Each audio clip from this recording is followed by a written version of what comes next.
Organic food की इन दिनों खासी डिमांड है। राजस्थान अब ऑर्गेनिक फूड विदेशों में सप्लाई करेगा। इसकी पहली खेप गुरुवार को कृषि मंत्री ने रवाना की। पहले दौर में 65 कंटेनर अमेरिका भेजे गए हैं। राजस्थान ही नहीं, पूरा देश खाद्यान्नों के लिए वर्षों पूर्व अमेरिका और दूसरे देशों पर निर्भर था, लेकिन आर्थिक मंदी के चलते अब अमेरिका को यहां से खाद्यान्नों का निर्यात होने लगा है। राजस्थान भी इस मामले में अब अग्रणी प्रदेश बन गया है। राजपूताना के रेतीले धोरों में लहराते ऑर्गेनिक फूड के अमेरिकी दीवाने हैं। रासायनिक खादों से किसानों की पैदावार तो बढ़ी, लेकिन कई तरह की बीमारियां होने के बाद अब ऑर्गेनिक अनाज की मांग बढ़ गई है। कम पानी में होने वाली ऑर्गेनिक फूड से किसानों को अच्छा बाजार मूल्य मिलने लगा है। खाद में इसमें हम तो एक केचुआ खाद काम में लेते हैं, एक वर्मी कंपोस्ट और एक जीवा अमृत। तो जीवा अमृत इस तरह से बनाते हैं हम, उसमें से 1 किलो तो मिट्टी लेते हैं। 1 किलो मिट्टी वहाँ से लेते हैं जहाँ कभी यूरिया, डीएपी, इंसेक्टिसाइड, पेस्टिसाइड ना डाला हुआ, जैसे एक बरगद के पेड़ के नीचे से या पीपल के पेड़ के नीचे से।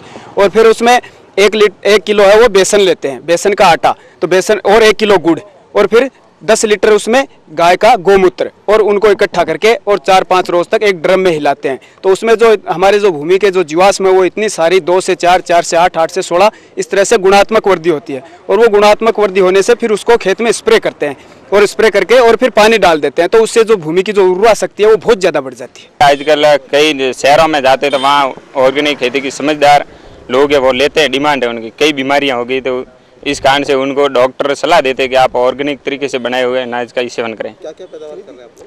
इसमें दाल है, अनाज है, बाजरा है, गेहूं है, ये सब पैदावार ले रहे हैं। पानी के कमी के चलते बूंद बूंद और फव्वारा पद्धति से होने वाली खेती में रासायनिक खाद का उपयोग नहीं किया जाता, वर्मी कंपोस्ट काम में लिया जाता है। ऑर्गेनिक अनाज की खेती से देश भर में करीब 10 लाख किसान जुड़े हैं। अकेले राजस्थान में इस खेती से करीब 20,000 किसानों का गुजारा हो रहा है। पहली बार ऑर्गेनिक फूड अमेरिका भेजा जा रहा है। अच्छे निर्यात और आमदनी से किसानों की आर्थिक स्थिति में सुधार की उम्मीद है। कुछ वर्षों पहले जब अपना अमेरिका से वो सड़ा गला गेहूँ लेता था, आपको पता नहीं है, पुराना आदमी वो जानते हैं, और उस अमेरिका को इसके लिए बाध्य किया है कि वो हमारे से खाद्य सामग्री आयात कर रहा है। ये एक बहुत बड़ी उपलब्धि और इसमें देश में पहला स्थान इन्होंने प्राप्त किया। इसके लिए मैं उनको बार बार धन्यवाद देता हूँ। सरकार की तरफ से ये योजना चल रही है सब जगह। कुछ साल पहले अमेरिका से सड़ा गला गेहूं आयात करते थे, लेकिन अब इसका उल्टा हो गया। हम उन्हें अच्छी गुणवत्ता का गेहूं निर्यात कर रहे हैं। मोरारका फाउंडेशन की ओर से ऑर्गेनिक फूड की पहली खेप अमेरिका रवाना की गई है। इसमें 65 कंटेनर अमेरिका निर्यात किए गए। आज का वर्तमान ये जो शिपमेंट जा रहा है ये 5 कंटेनर का शिपमेंट है। टोटल इसी कंपनी के साथ में हम लोगों का करीब 65 कंटेनर का टोटल टाई अप है दिसंबर तक।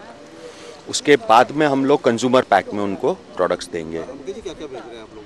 अभी हम मुख्य तौर पर दालें भेज रहे हैं। दालों के अंदर मूंग, मोट, चना, चौला और कुछ मात्रा में राजमा है, काबुली है, और अरहर की दाल और उड़द की दाल भी है। 1956 में जब देश में अकाल पड़ा था तो देशवासियों को 2 जून की रोटी मुहैया कराने के लिए सरकार को अमेरिका और रूस से अनाज आयात करना पड़ा था। लेकिन जो अनाज आयात किया गया वो सड़ा गला होने के कारण पशुओं को खिलाना पड़ा। आज स्थिति बदल गई है।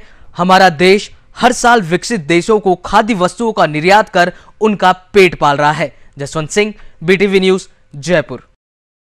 अब शेयर सूचकांक